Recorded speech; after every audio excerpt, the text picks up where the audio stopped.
하나의 사업장에서 과세사업과 면세사업을 동시에 운영하는 사업자를 부가가치세법은 겸용사업자라고 부릅니다. 마트, 슈퍼, 편의점이 겸용사업자입니다. 각종 공산품과 농축수, 임산물 등을 진열하고 판매하고 있기 때문입니다. 은행에서 건물을 신축하여 일부는 지점으로 사용하고 나머지는 임대를 하는 경우에는 은행도 겸용사업자에 해당이 됩니다. 겸용사업자는 과세사업과 면세사업을 동시에 운영하기 때문에 부가가치세 계산이 복잡하여 오류도 많아 가산세도 낼 가능성이 높습니다. 부가가치세 전문가 이병현 세무사의 강의로 겸용사업자의 부가가치세 실무를 알기 쉽게 배울 수 있습니다. 자, 그럼 강의를 통하여 겸용사업자의 부가가치세에 대해서 배워볼까요?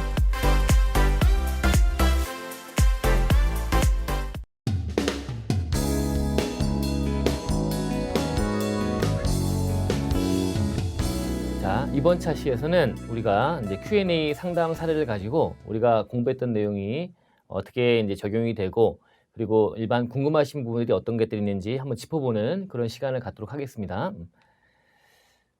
자, 첫 번째 상담이 자, 읽어보면 출판업과 임대업을 같이 하고 있는 법입니다 라고 되어 있네요. 근데 출판업이 이제 면세인가 봐요. 출판업 면세. 도서나 신문이나 잡지 이런 것들은 면세입니다. 그래서 출판업도 면세입니다. 자, 그런데 이제 이게 과세가 섞이는 경우도 있어요. 근데 여기는 이제 면세라고 되어 있고요. 또 이제 임대업을 같이 하고 있답니다. 임대업은 일반 임대업들은 주택 임대가 아니면 그럼 과세입니다. 상가나 이런 것들이나. 그래서 얘는 과세로 보시면 돼요. 자, 이런 법인이 있는데 이 법인이 자기 소유 건물에서 4층부터 6층까지는 4, 5, 6층은 출판업 관련된 사업을 하고 있답니다. 출판업 면세죠. 그죠? 나머지는 1층부터 3층까지 하고 7, 8, 9, 10층까지겠네요. 나머지 이 4층, 6층 빼고 나머지는 외부에 있는 업체들한테 임대를 주고 있답니다. 자, 근데 이제 엘리베이터하고 로비나 이런 데 관련해서 여러 가지 인테리어를 한다든가 엘리베이터 설치를 한다든가 여러 가지 이제 교체를 한다든가 이런 관련된 이제 매입세액이 발생했나 봐요.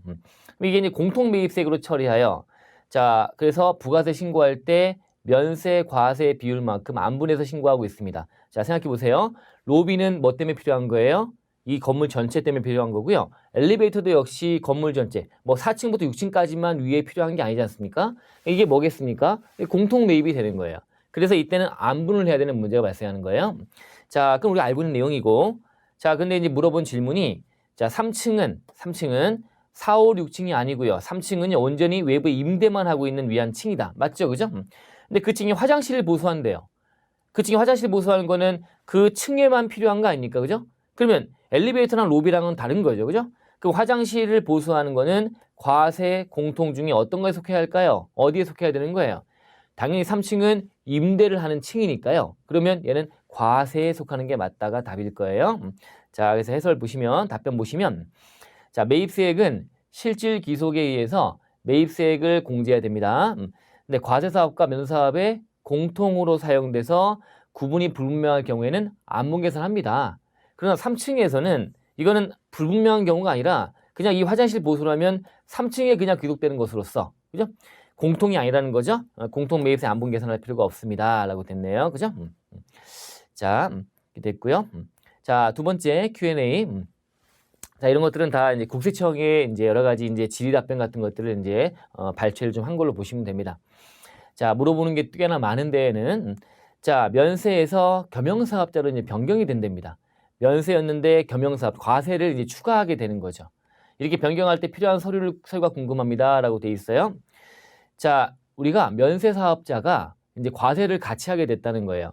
내가 시내버스 사업을 하다가 우등고속버스를 하게 된 거예요. 그러면 이제 우리는 그 안에 내용이 뭐 과세 전용이니 매입세 공제니 이런 얘기들을 막 가지고 정리했는데 이제 실무적으로 들어가 본다면 필요한 서류가 어떻게 되느냐 궁금해하고 있는 거죠. 당연히 과세를 추가하게 되면 과세가 생기면 우리 면세는 부가가치세법에서는 사업자 등록 등의 의무가 없습니다.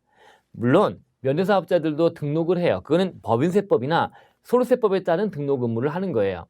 근데 부가세법상으로는 등록 의무가 없습니다. 그래서 안 했죠. 근데 겸용사업자가 돼서 과세를 추가하게 되면 그러면 이제 과세사업자인 그 부가세법상의 사업자 개념으로 들어오기 때문에 부가가세법상의 사업자 등록 의무가 필요합니다. 그래서 등록 절차를 밟아야지만 되는 거예요.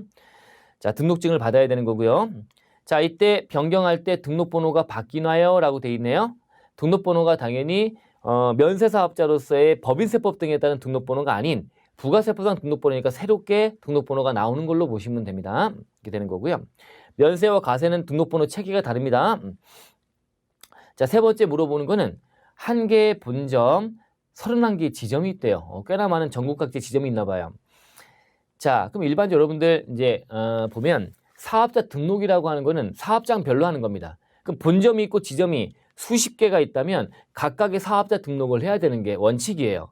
근데 이걸 한꺼번에 몰아가지고 모든 것들을 한꺼번에 하겠다는 제도가 사업자 단위 과세라는 제도가 있어요. 사업자 단위 과세. 자, 원래 사업장이 이제 갑이란 자가 있는데 갑이란 자가 사업장이 A 사업장, B 사업장, C 사업장, D 사업장, E 사업장 이렇게 있는 거예요. 그러면 사업자 등록부터 시작해서 모든 절차는 부가가세법은 사업장별로 과세 원칙을 취하기 때문에 따로따로 하는 게 맞지만 예를 들면 얘가 ERP라든가 이렇게 어떤 전사적인 기업 자원 관리, 효율적으로 관리하는 어떤 프로그램을 도입한 거예요. 이런 경우에는 자, 모든 걸 통괄해 갖고요. 총괄해서 한꺼번에 관리하는 프로그램을 도입해서 운영하고 있는데 근데 부가세 신고할 때가 되면 따로 신고하고 등록도 따로 해갖고 절차를 따로 밟아가고 이런 것들은 비효율적이라고 본 거예요. 그래서 사업자 단위 과세라는 경우는 사업장별로 하는 것이 아니라 이 사업자, 갑이라는 사업자별로 전체가 등록번호가 한 장 나오고요. 하나 나오고 등록번호가 하나 나와서 모든 것들 부가세 신고하는 거나 모든 절차들을 한꺼번에 진행하는 제도가 사업자 단위 과세라는 제도입니다. 그게 아니면요. 그게 아니면 각각의 사업장별로 사업자 등록을 해야 되는 거기 때문에 그래서 31개의 지점이 있는데 그죠? 법인 등록번호라는 거는 하나로 법인, 얘가 법인이면 등록번호 하나겠죠. 근데 사업자 등록은 부가가세법에 하는 거니까 달라요. 그래서 등록은 지점별로 되어 있어서 서로 번호가 상이합니다. 당연히 그래야 돼요. 사업자 단위 과세가 아니라면. 근데 이 중에 5개 지점만을 겸용사업자로 변경이 가능한지 가능하죠. 사업장별 과세 원칙이니까 5개만 여기 첫 번째 물음에서 본 사업자 등록 절차를 따로따로 각각 5개 지점별로 진행하면 되는 겁니다. 그죠? 이렇게 되는 거예요. 자, 현재 면세사업자라서 부가세 신고기한에 세금계 계산서나 이런 것들 받은 것들에 대한 하계표만 제출하고 있다. 당연히 그래요. 면세 사업만 하고 있는 사업자들은 당연히 세금계산서 끊어받은 거나 이런 것들만 제출하는 걸로 의무를 다하고 있습니다. 자, 근데 겸용사업자가 돼버리면 추가로 부가세 신고를 해야 될 것 같지 않습니까? 당연히 해야죠. 그죠? 얘는 부가세 신고를 하는 것이 아니고 원래 면세사업자들은 그냥 합계표. 자, 우리 면세사업자들은요. 면세사업자들은 자, 부가세 신고할 때 당연히 상대방과의 거래한 것들 과세사업자랑 거래했다면 과세사업자는 면세사업자한테 부가세 받아야 안 받아요? 당연히 부가세를 받죠. 그죠? 부가세를 받아요.